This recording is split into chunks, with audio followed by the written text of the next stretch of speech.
I'm Frank Vaughn. It's March 26, 2025, and the jury is in. You have overwhelmingly voted in favor of turning ads on. I think there was only 3 votes against it, and I got to tell you, I'm probably still not going to turn them on. We're growing. People are coming in by the day, hundreds of subscribers, hundreds of followers. You're finding your way here, and I bow my head to everybody who's advised me to turn ads on. You are probably right. From a growth perspective, it makes sense, but something about it just doesn't sit right with me, and I'm not judging anybody. It's my personal preference. I'm going to keep thinking on it, but thank you for participating and letting me know what you think. There's also a distinct possibility that having the great eye of YouTube Sauron upon me, because being a YouTube partner involves having all of your content vetted to make sure that it can be monetized. And I know monetization gets turned on and turned off on a video-by-video basis, but I feel like I have a greater degree of free speech on YouTube than I've ever enjoyed before, and I almost don't want to screw up with the formula. Let's talk about political violence. Beheaded Donald Trump. Are you calling for his death? I am, yes. I believe it's time that the people straight cut his fucking head off. Sign says, if you want to know how fascism ends, ask Benito Mussolini. And they hung him, right? Yep, they hung him by his feet from a lamppost. That's exactly what every fascist deserves. The only good fascist is a dead fascist. Now, are you calling for that to happen to our president right now? I believe that the minute that Donald Trump decided to start ignoring judicial orders, he gave up the right to be the rightful president of the United States. He's an enemy of the nation, and yes, I'd like to see him hung by his feet by a lamppost. It's an interesting thing that these people, in answer to what they interpret as extrajudicial authority being claimed by Donald Trump, want to engage in extrajudicial killings, literal killings, to address the fact that they feel he's behaving extrajudicially. Unfortunately for them, Donald Trump is the duly elected president. He is a very assertive version of Donald Trump, as opposed to 2016, where he was trying to bow his head, I think, to the unity of the nation and to the good intentions and will of his opponents. And he spent 4 years being opposed, and then 4 years after that, them trying to tear him down legally any which way they could and put him in jail.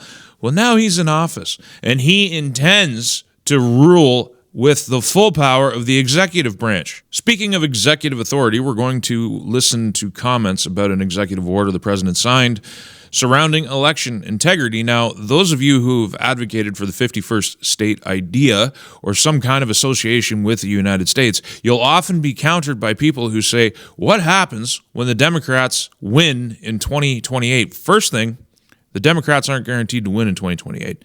And I would dare say, with the death of progressivism all around us, this radical DEI woke stuff, yes, they are getting very violent. Yes, they are getting very loud, but they're on the wane. They're a defeated party. They're a defeated ideology. So the Democrat Party has to change with the times before they will ever be viable again. And once the elections are secured, they're going to have a really hard time winning with their extremist ideology. But let's listen. This is really important. Lastly, sir, we have an executive order for your attention on the very important subject of election integrity. We believe that this executive order is the farthest reaching executive action taken in the history of the Republic to secure our elections. Among numerous other aspects of this executive order, this is going to cut down on illegal immigrants on the voter rolls, ensure that the Department of Homeland Security and the data that they have available is being fully weaponized to ensure that illegal immigrants aren't voting. This will include a citizenship question on the federal voting form for the first time. This executive order instructs the EAC to cut federal funding to states that don't take reasonable steps to secure their election. This calls on the Department of Justice to vigorously prosecute election crimes, particularly in states that we don't believe are in compliance with federal law around election integrity. I could go on and on for a while, sir, but the compliance with National Election Day rules, cracking down and investigating and prosecuting foreign interference in our elections, revoking President Biden's Executive Order 14019, which essentially weaponized government to corrupt and pollute our election process. There's a lot in here, but we believe that these are very important steps that we need to be taking as an administration at your direction. We don't need to listen to the rest of it.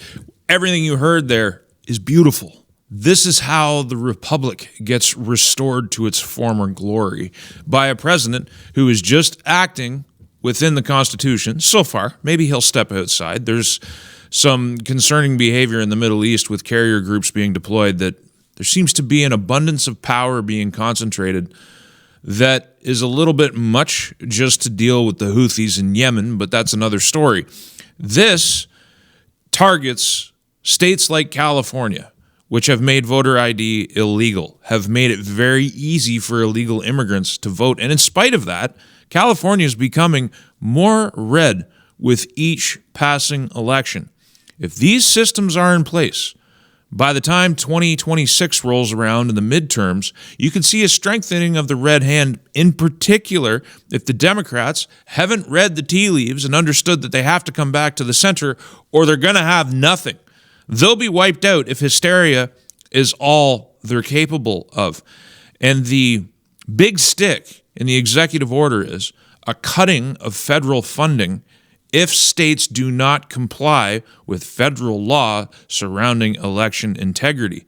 So this is setting up a showdown, but if the states want to fight to keep elections easily riggable, then they're going to lose federal money. And it's very hard for me to see how a lower court, they might be able to find an Obama appointee justice who will put a stay on this.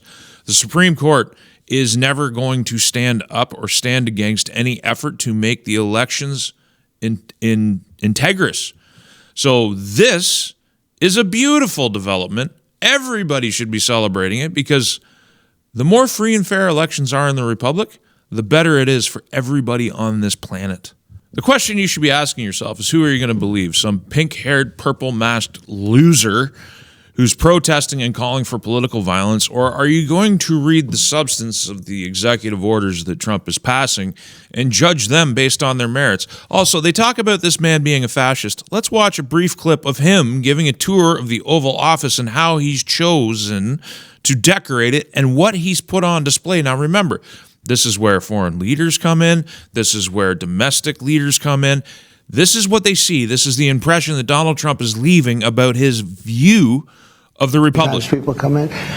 I said, so who would you put in the place of prominence, George Washington or Ronald Reagan? Who would you put? Washington. So far, it's 219-0. And they like Reagan. Oh, I love Reagan. But here's what they like more than anything. So this is the Declaration of Independence. Wow. And they ask that this be done. It's never been up. It's been in the vaults for many, many decades. And they said, we have to do something like drapes or something, because the light eventually affects it. And it's very cool. Oh, my gosh. Isn't that great? Just went up yesterday. Wow. Now, I'm a Canadian. I was born in Canada. I've been here my entire life, but I've only watched this clip 3 times. Once when it first came out, once in preparation for this video so I could find the right spots, and now every single time when he draws that curtain back, it gives me chills, because this is one of the most beautiful historic documents that's ever been penned by man. I put it above the Magna Carta, and the Constitution that resulted from this is one of the most amazing and immaculately conceived things that has ever come out of human minds. And I know there's problems with America. I'm not trying to deify America and say it's not corrupt, that they don't have problems, they got drug issues, they got all kinds of things. But it's the best we've ever done. This is a president whose Oval Office is replete with the symbols and the historical artifacts of the Republic, not the Empire. They talk about him being a fascist. He's the opposite. His actions show you his intent. The man loves America, and he loves the Republic, and he's putting it first. He's putting its integrity first. And I've said this before. His presence on the political scene is one of the most undervalued and underestimated, most consequential presidencies in the history of the Republic. He's in the top 3, for sure. And people may say I'm crazy for that right now. But in 50 years or 100 years, if we're all smart enough to still be here, they're going to look back on Trump in the same way they look back on Lincoln and Washington for the restoration, because that is what he's doing. He's not trying to wipe out the republic. He's trying to restore it and trying to preserve it. That's why he wants peace in the world. That's why he wants a détente with Russia, because if this aggravated situation, if we keep marching towards war with all of the other powers on earth, there won't be a republic. America can't fight a war with nuclear-armed adversaries and win. That's why Fortress North America is so important, and that's why right here in Canada, in spite of the fact that Poilievre has aligned himself with Team Canada, you can't underestimate the amount of pain and suffering that Mark Carney is going to put us through if we are stupid enough to make him prime minister. Not only will he destroy this nation, he will destroy it thoroughly instead of making a deal with our best natural geopolitical partners, the United States. America is all we got.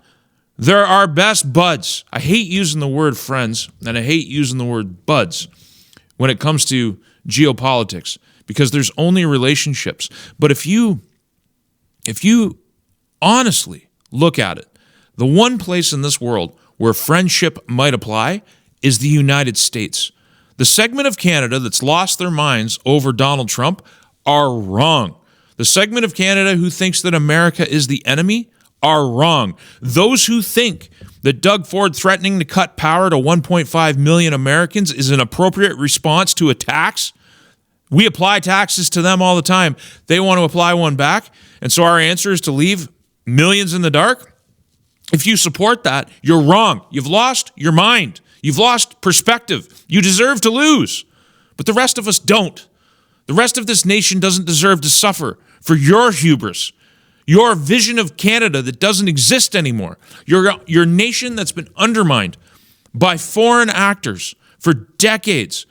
The government that is in power right now is in the thrall of communist China and the World Economic Forum, and we need to step away from that. And the one place where I think Poilievre will inevitably change his position, because he's not a stupid man, and he's not a thrall to the WEF, all of these idiots, and that's what you are, promoting this idea that he's somehow a secret associate of the World Economic Forum. The people who keep dropping John Baird's name, do you understand that John Baird's gone? He's been gone for a while. The promise to ban the WEF from our government, if Poilievre forms a government, is being delivered on before he's even in office. You liars and hypocrites. Those of you who back a man who actually went to the WEF, who spoke at Davos, who was more than happy to hobnob with all of those people and was very proud of his record of bringing their policies home to Canada. You gather around him like he's a hero, but he's a false messiah. And I don't know if Poilievre is perfect, but it's my guess that once he's in office, his first priority is going to be making friends with the United States. Because even though he has said harsh things about Donald Trump, and maybe he's right to, do you want a federalist leader? Like, we're talking about voting in a federal election. Do you want a federal leader who's willing to just throw the country away? I don't. When I vote in a federal election, I vote for a federalist. I vote for somebody who's actually standing up for Canada. I have issues with this federation. I've talked about Western separatism being a viable option. I've talked about 51st state and how it doesn't scare me.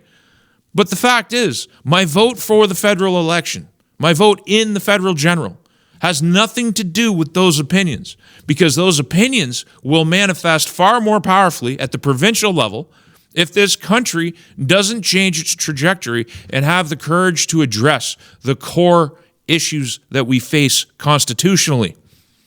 So I think a Poilievre-led government will make peace with the United States pretty quick on terms that should be acceptable to Canadians.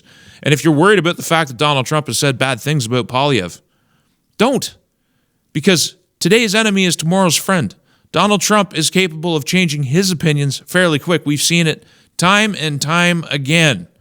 You give respect, you get respect. He forgives as easily as he insults.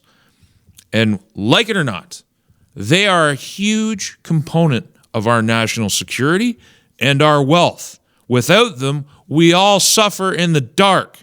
Meanwhile, to the United States, those people down there, and there's guys like Clyde's going down to Texas, and I don't know if I'm supposed to be saying this. I'm pretty sure he said it openly. He's going down to Texas. He's going to be talking to people on the streets. Sorry, Clyde, if I'm not supposed to say this. He's going to be asking them what they think of Canada. I talk to Americans almost daily. First off, they don't even know how hysterical we are. Half of them just don't even pay it any mind because we're an afterthought to them. When they find out how hysterical we are, they're very surprised. They don't understand the Canadian response, and they don't hate us. They're not angry with the Canadian people for being stupid. They just don't understand it. So our hysteria, it's in a vacuum. It's like we're screaming and nobody's paying attention. We're like a little kid that just wants to be the center of attention but can't get the adults' attention because the adults are trying to have a conversation. America's not our enemy. But America has identified and rightly identified Canada as a security risk and an adjunct of China. We have been overrun by their influence, and it is encouraging to me to see Poilievre talking about China in these terms. He's not as strong as I would like him to be, but I see the conversation coming into effect. One of the things that I don't like about Poilievre is he continues to talk in the climate change carbon language, and we have to abandon that outright. But what he did say, and it's a clever device for him to still signal that carbon is pollution to those in Canada who care about it, because there is a high percentage, whether you like it or not, of the voters who think the world is ending tomorrow because of climate change. They can't seem to understand that all the prophets of doom and gloom over the last 4 decades have all failed to materialize their predictions, their dire predictions, and they also don't have the perspective that we are in a prolonged interglacial warm period. Our prosperity is dependent on this interglacial period, and we should be celebrating warmth and not trying to seek the cold, because we die in the cold. We can adapt to heat, but we can't adapt to cold, and the world is not warming catastrophically the way that they claim it is. But I digress. He gave a press conference the other day, and he was talking about aluminum, and specifically he was saying that Chinese aluminum is something to the effect of 7 times as dirty in terms of carbon pollution, I hate that terminology, as Canadian. So the way to fight climate change is to bring aluminum production home from China and start producing it right here, and thus we can fight climate change and reduce the carbon footprint of the planet. That's one way to express it. I'm not against it. I just wish he would abandon the language altogether, because the entire world is moving away from this climate hysteria, and you're going to see that in the coming years. Mark Carney's G-fans targeted in bombshell climate cartel report by U.S. Judiciary Committee. Now, this is from June 25th, 2024. Before Carney became our unelected prime minister, before he decided to wrap himself in a Canadian flag and run to lead us in the great war against the United States, which will just lead to all of us suffering and the Americans barely noticing the pinpricks that we'll be able to do to them. Basically, this report highlights how the climate cartel has declared war on the American way of life. The climate cartel is waging a global war for net zero against disfavored American companies, including those in the fossil fuel, aviation, and farming industries that allow Americans to drive, fly, and eat. We wouldn't want people to eat. It has described Climate Action 100 Plus as the global Navy and compared Sarah's efforts to the Army ground troops and an air cover strategic and silent bombing campaign by a newly funded division of the Air Force. It goes on to explain how they target companies, they target the boards of directors for replacement. If they don't bend the knee, they will undermine them, they will target them in the media, they will blackmail them, all to the benefit of Mark Carney's organizations. This was known before he came along and decided he was going to be leader. Another thing I want to cover, because obviously we're already getting long in these videos, I'm going to have to take one day a week and do a long form, like an hour or 2, but I just don't know if anybody would watch it. Liberal MP Sean Fraser changed his mind and will seek re-election. He's not alone. A lot of these hack jobs in the Liberal Party quit because I think they were protesting Trudeau. They knew if they stuck with Trudeau, they were going to lose their jobs. So they all started to quit, and they jumped the ship to preserve themselves before he took them down. Now, Trudeau, the ultimate narcissist that he is, was very dense and wasn't reading the tea leaves, but eventually something happened that forced his hand and forced him out, and he cried his way out the door pathetically, and now he's invisible. No one's talking about his legacy in the Liberal Party. No one's talking about building statues to him. There aren't great celebrations and fanfare. He's wearing civilian clothes, shopping around in Canadian Tire, looking like he's been crying since the day he was kicked out of office. And what's happening? The rats who have led this country for a decade into the worst perdition that we've ever found ourselves in. They they even dishonor the legacy of the Liberal Party itself. We're not talking about great people, but it's like people ask the question, or you pose the question to bankrupt people. How did you go bankrupt? And the answer is first very slow, then very fast. Well, Justin Trudeau and the Liberal Party, not just Trudeau, but the entire Liberal Party who supported him every step of the way, voted for his policies, kept him in office, told you that a carbon tax was essential for the survival of Canada, and then turned around and dropped it and applauded like seals. All the rats are coming back to the ship under Mark Carney. The same people who governed this country terribly, filled your streets with fence zombies and meth heads, talked about safe supply, allowed our ports to be wide open to China, who have been interfered with by every national government who gutted and sold us out, are coming back to run under Mark Carney. So they changed leaders, but the structure, if you hated Trudeau, you should have hated the Liberal Party that supported him. All of his enablers, all of those enablers are going to run for re-election. They're staying. And I'm supposed to believe that the Canadian public is falling for the bait and switch. Mark Carney is the quintessential oligarch. You don't get a bigger man than a guy who's run 2 central banks. How you in your right minds, after 10 years of listening to Trudeau drone on about the middle class and the poor, how can you then elect a central banker oligarch who is basically running climate scams all over the world, and maybe we need to get into that in detail? How can you even think of considering a vote for that? He has campaigned on your destruction. He's told you dark days are ahead. He's talked about the 15-minute cities. He's talked about Emergency Act invocations unending. I don't know how else you interpret all of his talk about an emergency on housing, on climate, on everything else. He's going to be the dictator of this nation. He's going to bring in overt, not socialism, communism.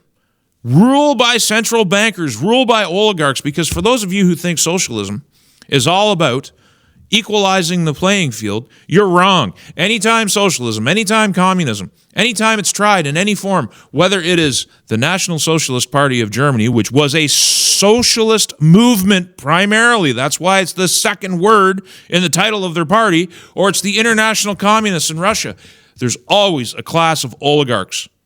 There's always a rich class, and they rule from on high. The technocracy that the World Economic Forum wants, manifested in Mark Carney. What is Canada doing? Get out there and vote this guy out of office. There's enough there.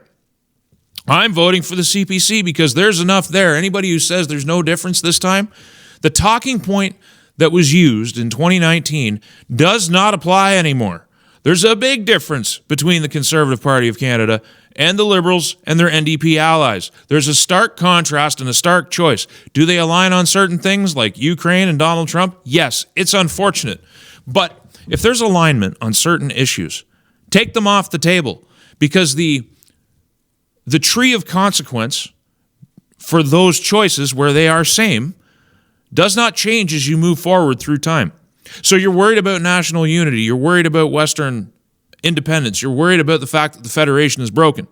The chain of consequence, if Poilievre follows through and maximizes trade war damage, is the same. But on many other things, like criminal justice, gun rights, and a plethora of other things, there's a clear choice. So your life can get better while you also work on those other things that you don't like. Political absolutism in this system, in this election, there's no room for it. These ideological purity tests that the left does, and also that the leftists on the right, the PPCers do, they have no validity. The PPC is just a bunch of noise. People say, why do you talk about it so much? You know, I had a half-hour message from a person that I value the other day, and he said, dude, you're getting lost in the weeds with this PPC stuff. I feel for people who are going to get sucked into this idea that it's a legitimate choice. There's a whole new crop of suckers out there that he's trying to tap into, and I would stop it. Also, for those good people who are involved in that movement right now, you need to have somebody telling you the truth before he leaves you high and dry so that you remember who was honest with you. That's important to me. It's just like, it kind of links back to the whole ad thing. As much as everybody supports it, as much as turning it on might increase my reach, I don't care. And every time I talk about the PPC, it annoys a lot of people. It's never good for me. It's just like flat earth. Whenever I talk about flat earth, it annoys a lot of people. I'm not here to maximize my popularity. I'm here to talk about things that I find important. And so that's what I'm going to do. And in this election, I see a clear choice. And it doesn't negate any of the other things I said. We're going to keep working on all fronts because that's what we have to do. We're not political absolutists on this channel. We're talking about the truth from multiple angles. And if you find people like that concept, please share and like the work. I don't tell you that because you know. You guys are incredibly engaged, more engaged than most audiences, and I really appreciate your engagement because if we don't turn ads on and we don't increase our reach, the only way we get out there is by your efforts. You make this what it is. I might generate the video, but whether or not it's worth something or whether or not it's valuable is down to you, and that's why I often call you users, because you're using my work. You're sharing it out there. You're talking about it. You're the ones that are building it, and we're building it organically. And if you like this and you want me to continue, please consider a financial donation via the website because, hey, I need money too. And I'll see you in the next one. Did you know that I have a website, frankvaughn.ca, the ultimate repository for all of my work, and a backup location just in case the censors come for me again. And if you like the content, please consider using the donate link in one of the options available. There are no paywalls, there is no advertising, and there is no Patreon. And I intend to keep it that way. Thank you for your time and your consideration.